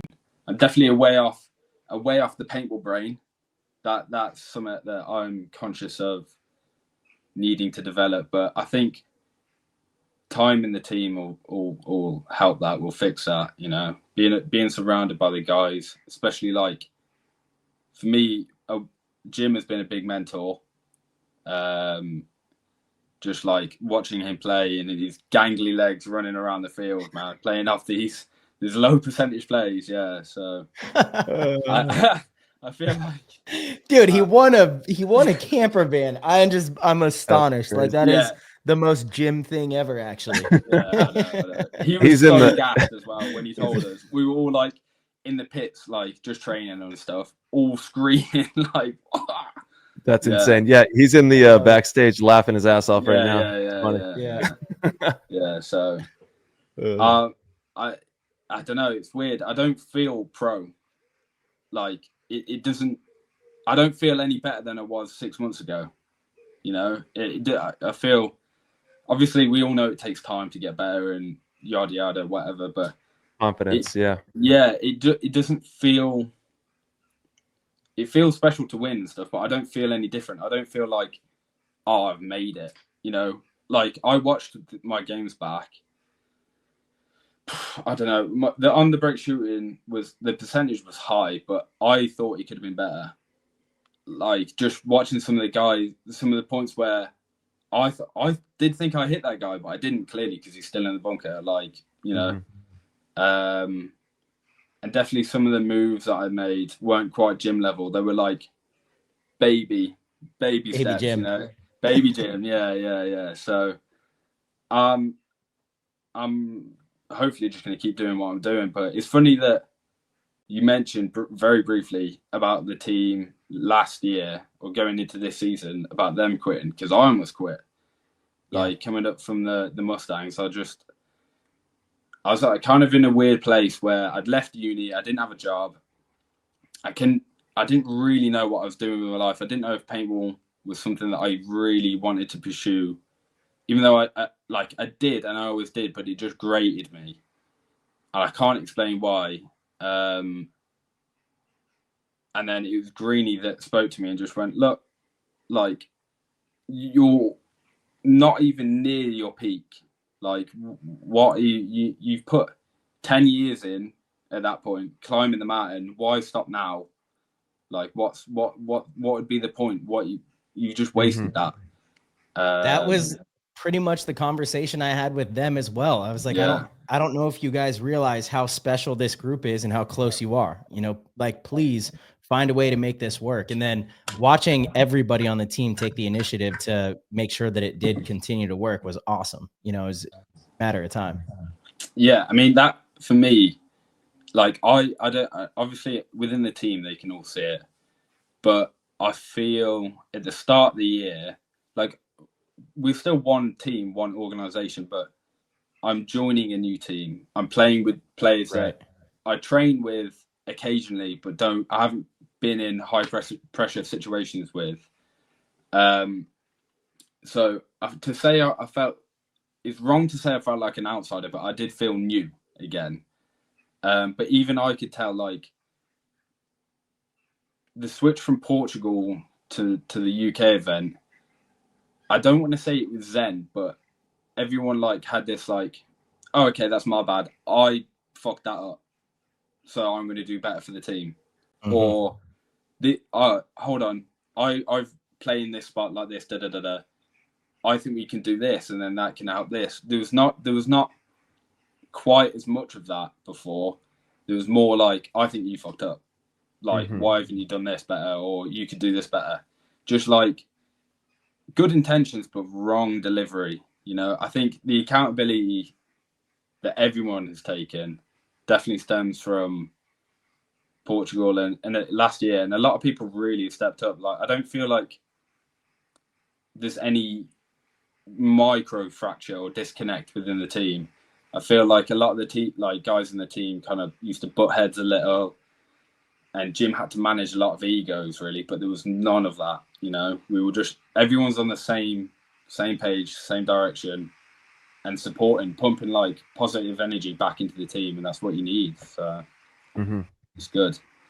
Yeah, it's crucial. Are you getting that kind of white noise? Have I got birds in the background? Oh, bring them in. We got birds. No. It was just the wind. Yeah, much better. Okay. Good now.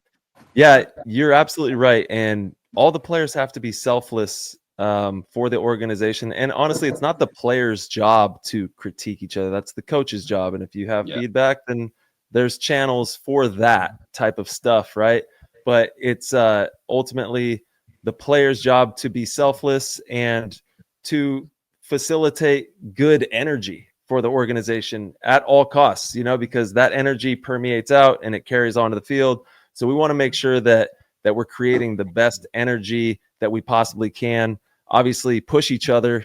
We're all, I mean, I know I am. We're competitors. We all want to win. Every one of us wants to win. But there are really tactful ways that you can go about, and blaming and making excuses and doing all that is just going to hold everyone prisoner of mediocrity, because you're not going to get anywhere with that kind of stuff. If everyone's blaming and you know, pointing fingers, that leads nowhere. It's better that you, honestly, like I said, as a player, it's our job to be the best players that we possibly can, and let the coaches do what they got to do. But yeah, it's cool to see that you guys have finally, you know, formed this new iteration and having this success. What does it mean to you to, we were talking with the guys, you know, kind of break the mold and be the first ones to win from the UK in such a long time? I think 2008 was the last time. So how does that feel? It's a tremendous honor, I'm sure. I mean, I don't know. I feel a little bit lucky considering it's my first year on the pro team and we've done this. I feel like I've not paid my dues almost. I don't know. I can't quite put my finger on it, but it's truly like this is like the ultimate goal. Well, winning in the US is also like just pipped it. That's the next goal. But yeah, winning a pro tournament was never not something I wanted to do. Yeah. You did it, man. Genuinely, I still can't believe it. Well, hey, I'm so damn happy for you, man. That is outstanding. Thank you. And like everyone on the team has been like putting photos up and posting, and I've not done one yet because I've just been overwhelmed with every time I see it. it like dead stops me in my tracks, and I look at it and go, like, we actually did that. It hit me a couple of days later, like, about the full British squad or English squad or whatever, that like we made history. We made paintball history, which is crazy. You know, I like when I was younger, growing up, and you watch like Matty Marshall commentate about like paintball games and stuff, and they're like, he's on about paintball history and making, you know, teams actually in the moment, this will go down in paintball history. Like, it hit me like, we just did that. Yeah, dude. We just did that. Yeah. So shout out to the UK. It's amazing, man. Yeah. And so let's kind of dive into, obviously you just got onto the squad. What was that experience like? There's a lot of people that are, you know, walking a similar path as you. You know, they get into a farm team. They obviously aren't on the starting team. They're trying their hardest. What's some advice you can give to players that are on the same journey, and what's it been like for you, and how have you found success through that journey? I mean, one of the things that I personally know I'm good at is I hold myself accountable, and I've always just tried to be like present. I don't know how good I am at it, but at least like when you're in the pits, you're in the pits. You're not elsewhere, or if you're training, you're, hey, do you want me to watch a lane for you? Like, even if you're not in that 5 rotation, like, do as much as you can to help the guys that are. And even like, you have to get a little bit nitty gritty with it and force yourself into that 5 rotation. Like when they are training and someone's messing with their gun or get air, and who's ready, just be there. Just be there. Just be there. And you will break the mold and try to crack that starting 5. But it all stems from just time in the field and just being there. Like, showing up actually, hard work. Showing up actually matters. And it's much more than just showing up to the field. It's showing up for, like, I don't know, someone's come off tired. Just show up, help them in that 30 seconds, and it makes a difference. It's all these little tiny things that, you know, fortunately I was playing most of them, so I was on the other end of it this time, which was quite cool. But yeah. I love that. Yeah, you got to show up, not only show up for your teammates, you know, physically with bringing the best version of yourself physically, but also mentally show up and be there and be in the right mind space with the right intentions of trying to help and be a good teammate. I can already tell just by talking with you for a few moments here, you're a tremendous teammate and you care a lot, right? You care. And that ultimately is what is going to set you apart, because you really, in your guts, you care. You know, it's not, there's no fake, there's no front. You want to do the best that you possibly can. And that's why you're going to get the results. I mean, it's not a complicated thing. No, and I think like all of that like builds into when you do step on the field, you just, it helps you play a lot freer, because you've been there and watched and done everything up to that moment. That there's a couple of times in the tournament where I head checked the ball or just got shot, and I was like, cool, no drama, the boys on the field got it. Like that, this is what they do. You know, I've seen this hundreds of times before. And I think playing with that mentality of, obviously my body's valuable and you should value it more in different points of the tournament and stuff. But if you just get clipped, it happens. And if you're 5 alive, well, now 4 alive, like the boys on the field got it. It's one of them. You know, everybody happens to get shot every now and then. It is paintball, man. 100%. It's the game. Yeah. Ethan, what does your week look like? Do you, and I don't mean this week, I just mean on average, what do your weeks look like? You know, I'm sure you got a job outside of paintball. How often do you train? What's your workout look like? You know, all that kind of stuff. Give the listeners a day in the life of the MVP. Yeah. So I actually just packed in my chemistry job. So I'm currently working for my mum and dad. So painting. It's brilliant. I actually earned more money than I did working in the chemistry lab. Nice. Yeah. So wake up, whatever, go to work and stuff. I'm trying to run 3 we do it in like kilometers and stuff, like 5K, 3-point-something miles. Trying to do that twice a week. I've really like restructured my workouts from, instead of just basic compound weight training, trying to be a bit more like focused towards like active fitness and active movements. I feel like that's helped. And even like, I didn't realize how much it could translate to the paintball field, and just kind of let me be at ease about my physical ability, and then how that translates to like how you play mentally, you know. So that's like kind of the gym routine. I do a lot of burpees, killer man. Those get the job done for sure. For sure. And then our training schedule is luckily like Jim's kind of the dad of the team. Him and Greenie sort a lot of it, so we've got like a schedule all sorted. We train kind of in blocks, where you will have like a period leading up to the event where it's like 6 weeks of non-stop, and then the event, and then it kind of like one weekend here, one weekend there. But it's hard trying to with our team anyway, like a lot of the guys aren't very, very well off, so we all are putting a lot of our own time and money in. So training's when we can, we go full, but we can't do it every weekend all the time, you know, unfortunately. Yeah, I wish we could, but that's kind of like what the weeks look like, what the schedule looks like. Nice, dude. And what are your plans for the future? What goals do you kind of spoke about Lucky 15 team goals? What are your goals as a player, as an individual? I definitely keep winning in Europe, and I want us to like have a little reign, you know, like go on a good streak and just keep it. I feel like, as Jim said, piss excellence now. We broke the seal. That's a new goal.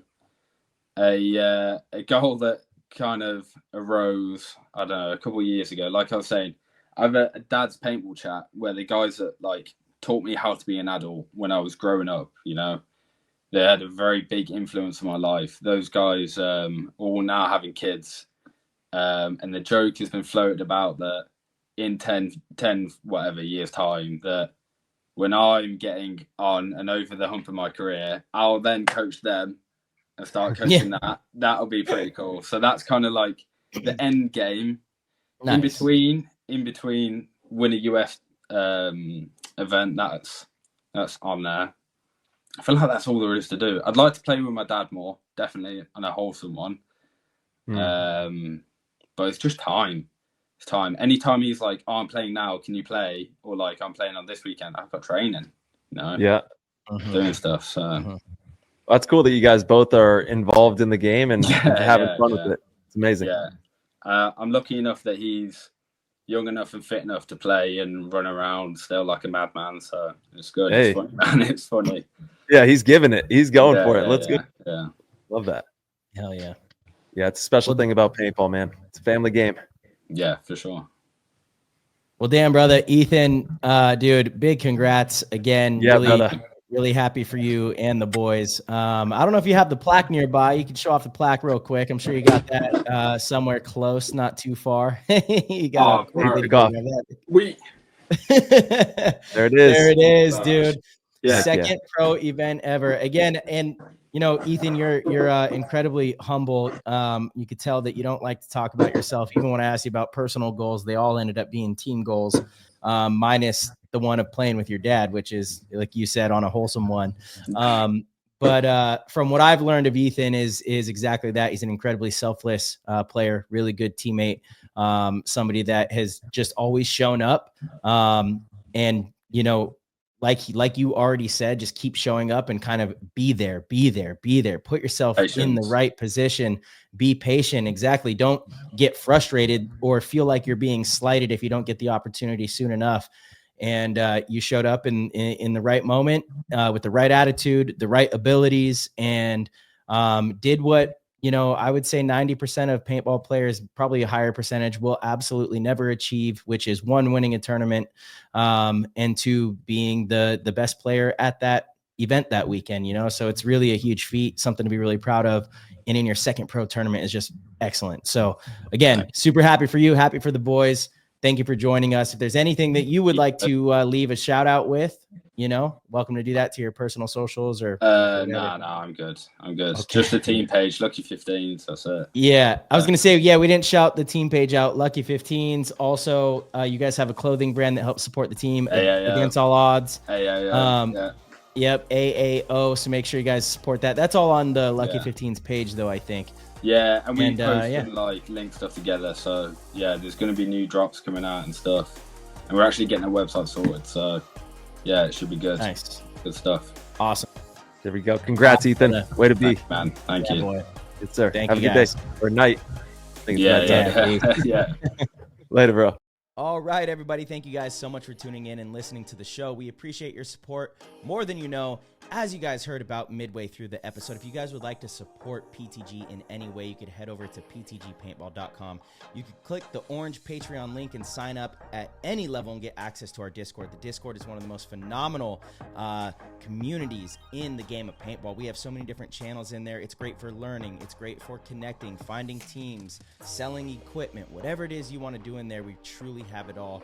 And we hope to see you in there. So again, head over to ptgpaintball.com, click the orange Patreon link, and we will see you in there.